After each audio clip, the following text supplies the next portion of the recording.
எல்லா மதத்துலேயும் உருவ வழிபாடு இருக்கு. அதில் வந்து கடவுள் பக்தியில் வந்து ரொம்ப ஈடுபாடாக இருக்கும்போது, ஈடுபாடு காமிக்கணும்னா கடவுளை அலங்காரம் பண்ணி உருவ வழிபாடு வச்சு கும்பிட்றோம். இஸ்லாமில் மட்டும் அது இல்லைங்கிறதுக்கு ரொம்ப கண்டிப்பான காரணம் இதை வச்சிருக்கா. கண்டிப்பாக உருவ வழிபாடு கூடாதுங்கிற கண்டிஷன் இருக்கா. அப்படி இருந்தால் அதுக்கான காரணம் இதை வச்சிருக்குங்களா? சகோதரி அவர்களுக்கு ஏற்பட்டிருக்கிற சந்தேகம், எல்லா சமயங்கள்லையும் உருவ வழிபாடு இருக்கு, உருவ வழிபாடு இல்லாத ஒரே சமயம் இஸ்லாமாக இருக்கிறது. இதுக்கு ஏதாவது காரணம் இருக்கணும் இல்லையா? அதுக்கு என்ன காரணம்னு அவங்க தெரிஞ்சுக்கிற விரும்புறாங்க. நல்ல கேள்வி. எல்லோரும் பதில் அறிந்து கொள்ள வேண்டிய ஒரு கேள்வி, எல்லோருக்கும் வருகின்ற சந்தேகம் கூட. இந்த நூற்றாண்டிலே இல்லை, 15 நூற்றாண்டுகளுக்கு முன்னாலே, அதுக்கு முன்னாலேயும் இந்த உருவ வழிபாடு இஸ்லாமிய அமைப்பில் எப்போதுமே இருந்ததில்லை. இதுக்கு ஆழமான காரணம் இருக்கு. உருவ வழிபாடு எப்படி தோன்றியது, ஏன் தோன்றியது என்பதை அறிந்து கொண்டால் அது ஏன் இஸ்லாத்தில் வரவில்லை என்பதை உங்களாலே புரிந்து கொள்ள முடியும். ஆகவே உருவ வழிபாடு தோன்றிய விதம் என்ன, உருவமாக யாரை வழிபட்டார்கள் என்று பார்க்கின்ற போது வரலாற்றிலே மனிதர்களிலே புனிதர்களாக வாழ்ந்தவர்கள், மனிதர்களிலே சிறப்பு அம்சம் பெற்று வாழ்ந்தவர்கள், இவர்களை பார்க்கின்ற போது இப்படிப்பட்ட பண்புடையவர்கள் நிச்சயமாக மனிதர்களாக இருக்க முடியாது.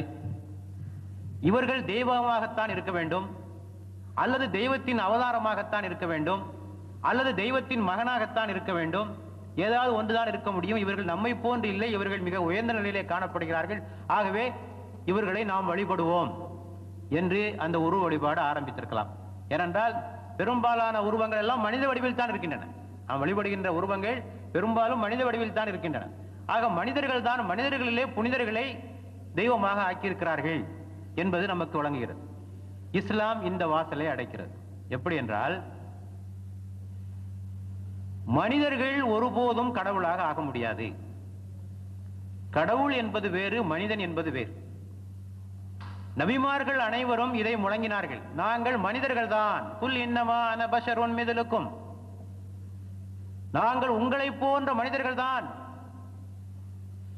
நாளை என்ன நடக்கும் என்பது எங்களுக்கு தெரியாது, மறைவானவற்றை பற்றிய ஞானம் எங்களுக்கு இல்லை.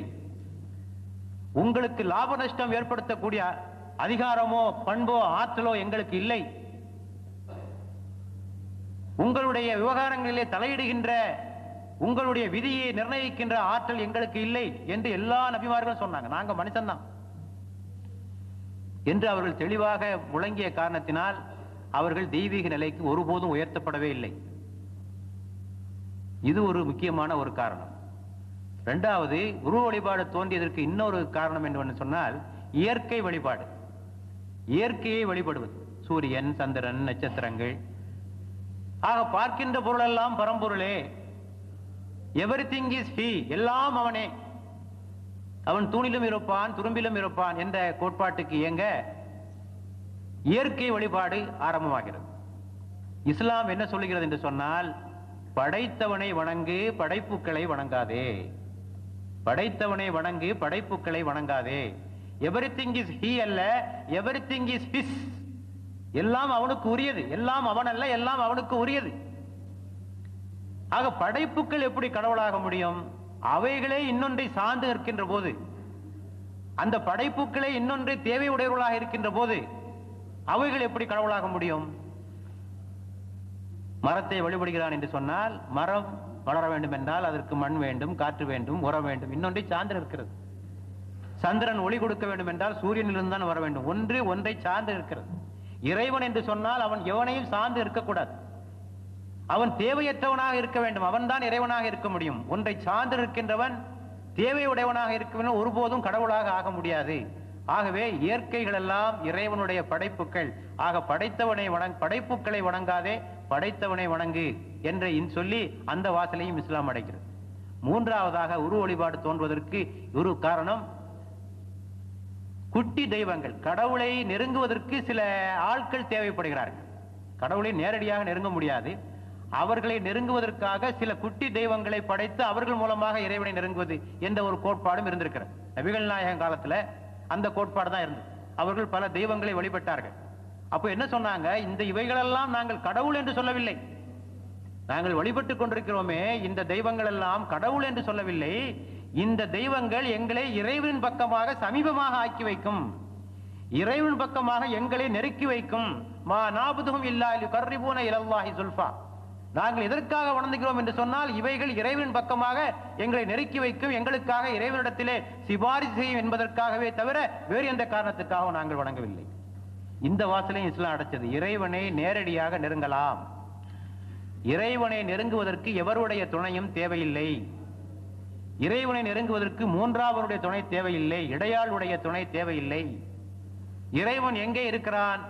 அவன் உங்களுடைய பிடரி நரம்பை விட மிக சமீபமானவனாக இருக்கிறான். அவனை நீங்கள் அழைத்தால் அவன் உங்களுக்கு பதில் சொல்லுகிறான். குர்ஆனிலே ஒரு வசனம் இருக்கிறது, நபியே நீங்கள் மக்களிடத்திலே சொல்லுங்கள், இறைவனை பற்றி உம்மிடத்திலே கேட்டால் நீர் சொல்லும் அந்த இறைவன் எங்கே இருக்கிறான்? இன்னி கரீப், மிக சமீபமானவனாக இருக்கிறான். ஆகவே இறைவனை நெருங்குவதற்கு நீங்கள் யாருடைய துணையும் அழைத்துக் கொண்டு போக வேண்டிய தேவையில்லை என்ற ஒரு கோட்பாட்டை சொல்லி அந்த வாசலையும் இஸ்லாம் அடைத்து விட்டது. ஆக இப்படி பல வழிகளிலே உருவ வழிபாடு தோன்றுவதற்கு எவையெல்லாம் காரணமாக இருந்ததோ அந்த வாசல்களை எல்லாம் இஸ்லாம் அடைத்து விட்டது. அத்தோடு உருவத்தை செய்வதற்கே இஸ்லாம் தடை விதித்து விட்டது. நபிகள் நாயகத்தில் உருவத்தை எங்கேயாவது பாக்குறீங்களா? படத்தை பாக்குறீங்களா? அவற்றுக்கே தடை விதித்து விட்டது இஸ்லாம். ஆக ஸ்கல்ப்சர் என்று சொல்லக்கூடிய சிற்பக்கலை இஸ்லாத்திலே உற்சாகப்படுத்தப்படவில்லை. ஆகவேதான் நீங்கள் பார்க்கின்றீர்கள், முஸ்லிம்கள் தங்களுடைய கலைத்திறனை எதிலே வெளிப்படுத்தினார்கள் என்று சொன்னால் கட்டிடக்கலைகளிலே.